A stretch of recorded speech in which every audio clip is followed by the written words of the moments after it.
Good morning বন্ধুরা। আজ হলো 7 আগস্ট, শুক্রবার। আজকের সকালের বিশেষ বিশেষ খবর হলো শিক্ষার্থীদের আত্মনির্ভরতা ও উজ্জ্বল ভবিষ্যৎ গড়ার আহ্বান বিধায়ক আমিনুর রশিদের। নিলামবাজার কলেজে নিযুত মইনা ও নিযুত বাবু প্রপত্র বিতরণ। আসাম সরকারের শিক্ষার্থী কল্যাণমূলক প্রকল্প নিযুত মইনা ও নিযুত বাবু কর্মসূচি উপলক্ষে বৃহস্পতিবার নিলামবাজার কলেজে উৎসবমুখর পরিবেশে এক বিশেষ অনুষ্ঠানের আয়োজন করা হয়। উচ্চশিক্ষায় শিক্ষার্থীদের উৎসাহিত করা, আত্মনির্ভর করে তোলা এবং ভবিষ্যৎ গঠনে অনুপ্রাণিত করার লক্ষ্যেই এই অনুষ্ঠানের আয়োজন করা হয়। এতে বিপুল সংখ্যক ছাত্রছাত্রী, শিক্ষক, অভিভাবক ও বিশিষ্ট ব্যক্তিরা অংশগ্রহণ করেন। অনুষ্ঠানে প্রধান অতিথি হিসেবে উপস্থিত ছিলেন দক্ষিণ করিমগঞ্জের বিধানসভা কেন্দ্রের বিধায়ক আমিনুর রশিদ চৌধুরী। এছাড়াও কলেজের অধ্যক্ষ, শিক্ষক, শিক্ষিকা, প্রশাসনিক আধিকারিক এবং সমাজের বিভিন্ন স্তরের বিশিষ্ট ব্যক্তিবর্গ উপস্থিত ছিলেন। অনুষ্ঠানের শুরুতে অতিথিদের সংবর্ধনা জানানো হয়। সভায় বক্তব্য রাখতে গিয়ে বিধায়ক শামীম বলেন, বর্তমান প্রজন্মের শিক্ষার্থীরাই আগামী দিনের সমাজ ও দেশের নেতৃত্ব দেবে। তাই পাঠ্যপুস্তকের জ্ঞানের পাশাপাশি নৈতিক মূল্যবোধ, আত্মবিশ্বাস, নেতৃত্বের গুণাবলী ও সামাজিক দায়িত্ববোধ গড়ে তোলা অত্যন্ত জরুরি। তিনি বলেন, নিযুত মইনা ও নিযুত বাবু শুধু সরকারি প্রকল্প নয়, শিক্ষার্থীদের স্বপ্ন পূরণ এবং আত্মনির্ভর ভবিষ্যৎ গড়ার একটি গুরুত্বপূর্ণ উদ্যোগ। তিনি শিক্ষার্থীদের বড় স্বপ্ন দেখার আহ্বান জানিয়ে বলেন, কঠোর পরিশ্রম, শৃঙ্খলা, সততা ও অধ্যবসায় সাফল্যের মূল চাবিকাঠি। ব্যর্থতাকে সুযোগ হিসেবে গ্রহণ করারও পরামর্শ দেন তিনি। পাশাপাশি আধুনিক যুগের চাহিদা অনুযায়ী বিজ্ঞান, প্রযুক্তি ও উদ্ভাবনের ক্ষেত্রে নিজেদের দক্ষ করে তোলার উপর গুরুত্ব আরোপ করেন। পরবর্তী খবরটি হলো হাইলাকান্দির লালাবাজারে রহস্যজনকভাবে বারবার আগুন, আতঙ্কে পরিবার। হাইলাকান্দি জেলার লালাবাজার এলাকায় একটি বাড়িতে রহস্যজনকভাবে বারবার আগুন লাগার ঘটনাকে কেন্দ্র করে ব্যাপক চাঞ্চল্যের সৃষ্টি হয়েছে। স্থানীয়দের দাবি, কোনো দেশলাই, বৈদ্যুতিক শর্ট সার্কিট বা দৃশ্যমান আগুনের উৎস ছাড়াই ঘরের জামা কাপড়, বিছানা সহ বিভিন্ন সামগ্রীতে হঠাৎ আগুন ধরে দিচ্ছে। জানা গেছে, লালাবাজারের 8 নম্বর ওয়ার্ডের বাসিন্দা যিশুরের বাড়িতে গত কয়েকদিন ধরে বিচ্ছিন্নভাবে কাপড়ে আগুন লাগার ঘটনা ঘটছিল। তবে বৃহস্পতিবার সকাল থেকে পরিস্থিতি আরও উদ্বেগজনক হয়ে ওঠে। পরিবারের সদস্যদের দাবি, অল্প সময়ের ব্যবধানে ঘরের বিভিন্ন স্থানে রাখা কাপড় ও বিছানায় রহস্যজনকভাবে আগুন জ্বলে ওঠে। এতে পরিবারের ব্যবহার্য বহু জিনিসপত্র পুড়ে যায়।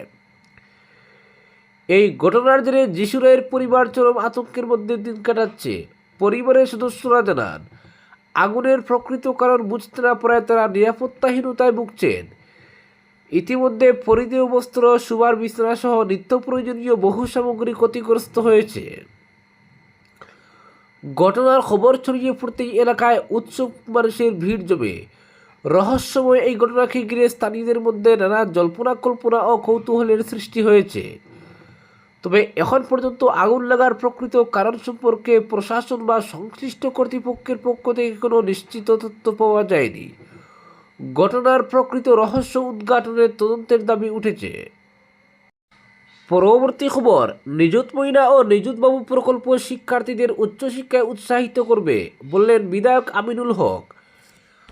আসাম সরকারের শিক্ষা বিভাগের উদ্যোগে মুখ্যমন্ত্রীর নিযুত ময়না ও নিযুত বাবু প্রকল্পের আবেদনপত্র বিতরণ উপলক্ষে আয়োজিত রাজ্যব্যাপী অনুষ্ঠানের live streaming Madhabchandra Das college সোনাইয়ে অনুষ্ঠিত হয়। এ উপলক্ষে কলেজে এক সচেতনতামূলক সভার আয়োজন করা হয়। কলেজ পরিচালন সমিতির সভাপতি একে আজাদ লস্করের সভাপতিত্বে সভায় প্রধান অতিথি বিধায়ক আমিনুল হক লস্কর বলেন, আসাম সরকার শিক্ষার্থীদের কল্যাণে বিভিন্ন যুগান্তকারী প্রকল্প বাস্তবায়ন করছে। তিনি বলেন, নিযুত ময়না ও নিযুত বাবু প্রকল্প শিক্ষার্থীদের উচ্চশিক্ষায় উৎসাহিত করবে এবং আর্থিক সহায়তার মাধ্যমে তাদের স্বপ্ন পূরণে সহায়ক হবে। তিনি যোগ্য সকল শিক্ষার্থীকে সময় মতো আবেদন করে এই প্রকল্পের সুবিধা গ্রহণের আহ্বান জানান। প্রারম্ভিক বক্তব্যে কলেজের অধ্যক্ষ ডক্টর বাহারুল ইসলাম লস্কর উপস্থিত সকলকে স্বাগত জানিয়ে বলেন, রাজ্য সরকারের এই শিক্ষাবন্ধ প্রকল্প ছাত্রছাত্রীদের শিক্ষা জীবনে গুরুত্বপূর্ণ সহায়ক ভূমিকা পালন করবে। তিনি যোগ্য সকল শিক্ষার্থীকে সরকারি নির্দেশিকা যথাযথভাবে অনুসরণ করে আবেদন করার আহ্বান জানান এবং কলেজ প্রশাসনের পক্ষ থেকে সর্বাত্মক সহযোগিতার আশ্বাস প্রদান করেন। পরবর্তী খবর, ধলাই বিধানসভা এলাকার দুয়ারবন ও আইরংমারা বাজারে দুটি আধুনিক হাইমাস্ট ফ্লাইট লাইটের আনুষ্ঠানিক উদ্বোধন করা হয়েছে। জেলা পরিষদ সদস্য ধর্মেন্দ্র তিওয়ারি তার তহবিলের অর্থায়নে নির্মিত ওই প্রকল্পের উদ্বোধন করেন ধলাইয়ের বিধায়ক অমিয়কান্তি দাস। উদ্বোধনী অনুষ্ঠানে স্থানীয় জনপ্রতিনিধি, সমাজসেবী, ব্যবসায়ী, বাজার কমিটির সদস্য এবং এলাকার বহু মানুষ উপস্থিত ছিলেন। ফ্লাড লাইট চালু হওয়ার সঙ্গে সঙ্গেই বাজার এলাকায় উৎসবমুখর পরিবেশের সৃষ্টি হয়। অনুষ্ঠানে বক্তারা জানান, দীর্ঘদিন ধরে পর্যাপ্ত আলোর অভাবে দুয়ারবন ও আইরংবাজার বাজারে সন্ধ্যার পর ব্যবসা পরিচালনা, সাধারণ মানুষের চলাচল এবং নিরাপত্তা বজায় রাখতে নানা সমস্যার সম্মুখীন হতে হতো। বিশেষ করে রাতের সময় দুর্ঘটনা, চুরি ও অন্যান্য অপ্রীতিকর ঘটনার আশঙ্কা ছিল। নতুন হাইমাস্ট ফ্লাড লাইট চালু হওয়ায় বাজার ও সংলগ্ন এলাকায় পর্যাপ্ত আলোর ব্যবস্থা নিশ্চিত হয়েছে। ফলে ব্যবসায়ীদের পাশাপাশি সাধারণ মানুষের নিরাপদ চলাচলও সহজ হবে বলে আশা প্রকাশ করা হয়। উদ্বোধনী অনুষ্ঠানে বিধায়ক অমিয়কান্তি দাস বলেন, রাজ্য সরকারের উন্নয়নমূলক কর্মসূচির পাশাপাশি স্থানীয় জনপ্রতিনিধির উদ্যোগে ধলাই বিধানসভা এলাকায় একের পর এক জনকল্যাণমূলক প্রকল্প বাস্তবায়িত হচ্ছে।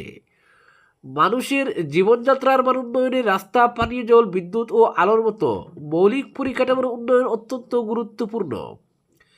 তিনি এই উদ্যোগের জন্য জেলা পরিষদ সদস্য ধর্মেন্দ্র তিওয়ারিকে অভিনন্দন জানিয়ে ভবিষ্যতে উন্নয়নের দ্বারা অব্যাহত রাখার আশ্বাস দেন।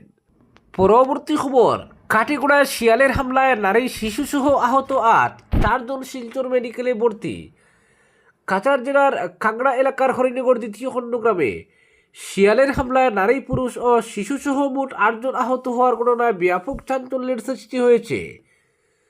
আহতদের মধ্যে 4জনকে আশঙ্কাজনক অবস্থায় শিলচর মেডিকেল কলেজ ও হাসপাতালে ভর্তি করা হয়েছে।